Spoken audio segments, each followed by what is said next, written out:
I genuinely feel like I've been tricked. Ironheart is good. The first 3 episodes came out, and man, were they actually some decent Marvel television. It's one of the most unexpected things to say. A show that you thought was going to be bad actually is good. And I was giving it a chance once I seen that they were changing Ironheart from just being a regular tech-based hero to including magic, and that really got me interested. So I was optimistic going into these first 3 episodes. Still skeptical, but I went in and I took my time and I watched and I paid attention, and I actually enjoyed almost every second of it.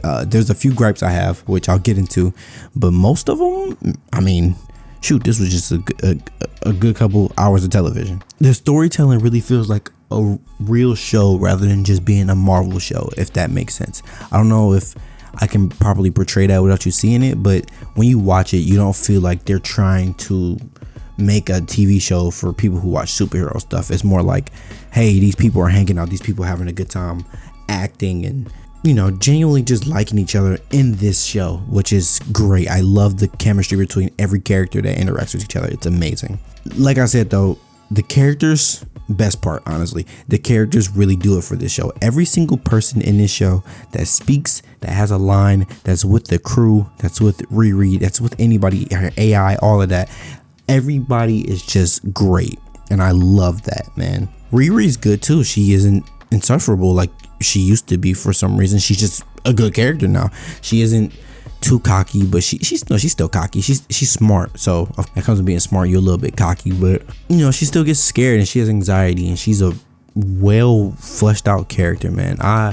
I really am surprised with this show. I commend them. I commend everybody who did this. I don't even know who directed this. I'm gonna look that up after this, but man, I commend them. Like this is one of the shows that I didn't expect to be decent, and it ended up just being something I can genuinely enjoy. The CG in the show is kind of great too, though. Like, the CG really isn't bad, and you get a few scenes that look kind of wonky, like when she lands, but like they pull up the title card and it's just be like the first episode they had the title card set out when she crashed, and it was so cool to me. And then every other episode did the same thing with a different title card. I'm like, whoa, like what are y'all doing? Are y'all trying to make a show for real? And I genuinely think that the AI character Natalie is one of the best inclusions in this show.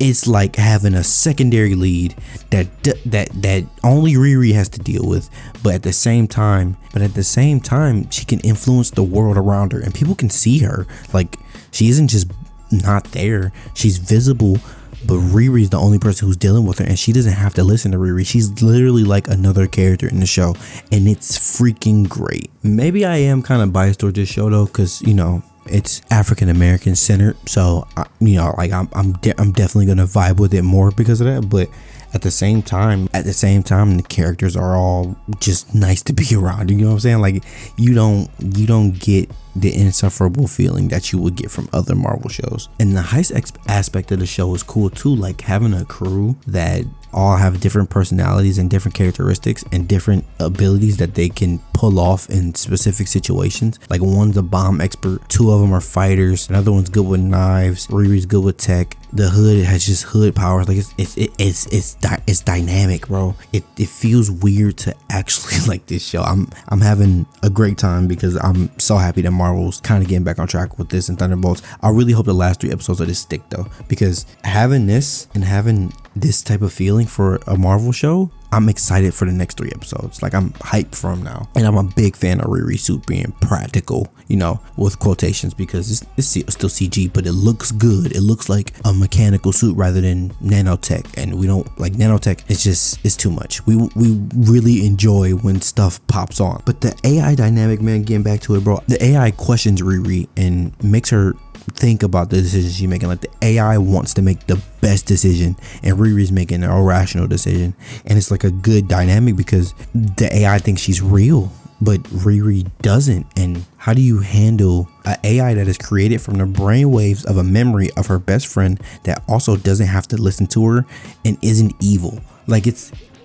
so specific that you wouldn't think that this is the thing they do, and they do it, and it's like, wow, why didn't nobody think of that so far? That's really freaking cool. And I love how the world around them just is okay with superheroes and nonsense just happening. Like, she lands and literally people would just look at her like, oh, well, get out the street, or like, oh, you got a Iron Man suit? What are you doing? Like, the world has adapted to superheroes, and She-Hulk showed that.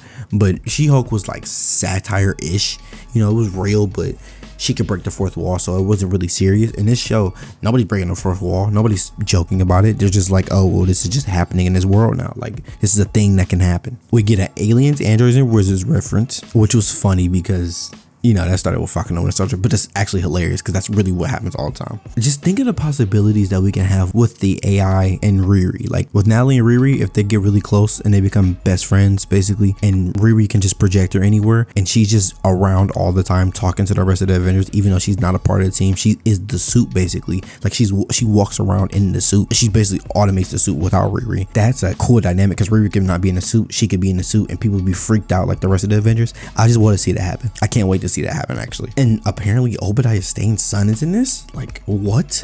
And he's gonna be Zeke Stane from the comics.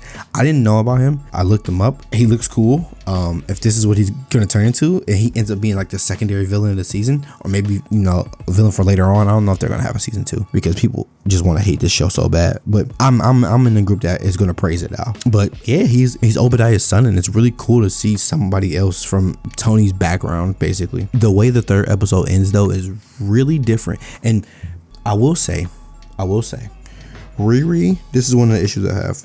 Riri, she likes to put the blame on people when she's also in the wrong. Like, she's in the wrong for being with those people, but she still does it. And then when somebody dies or something like that, or somebody gets hurt, she tries to blame the hood. It's like, you're with him, you're doing this with him. Even if you're doing it for a different reason, you're still being a criminal. So it kind of irks me, but I guess that's a part of the story. Maybe she'll grow out of being reckless, but as of right now, her being reckless aggravates me. It just, and she blames everybody. That's so annoying. But her character's fine. I'm not hating on her character. I'm just saying those decisions that she makes aggravate me, and I'm hoping that's just a part of the story. I'm assuming the hood is with Mephisto, and if he is, that's pretty fucking dope, by the way. But if he is, that's a whole different world of the Marvel universe that we can go into with Mephisto and Hale and all. Like, it's crazy. I'm excited to see what happens, man. I want to see I actually wanted to just watch the rest of the season. Like, after I finished that last episode, and, you know, her leaving the mesh there, and it's getting Zeke caught up, so Zeke's probably gonna be evil, and now she got the hood after her because he got a vision of her. It's like, I'm excited, man, and they got me. Like, I really was on the fence, and now I'm over the fence. I'm on the side with the show rather than, you know, on the other side that don't want to watch the show at all. Like, some people aren't going to watch this, and that's fine. You don't have to watch this show, but if you do and you like it, praise it, bro. Because, I mean, I said this earlier on TikTok. I said, hey, if you like this show, I mean, if you want to watch this show, give it a watch. Let us know if you like it. If you don't, you can also voice your opinions. It's fine. Nobody has to like everything. Nobody has to like the same things. But, you know, when a show is actually decent rather than being some BS, let's praise it. You know what I'm saying? If y'all like this, let me know though. I'm out. I'm waiting for next week, basically. We're gonna get into it next week, man. I'm out.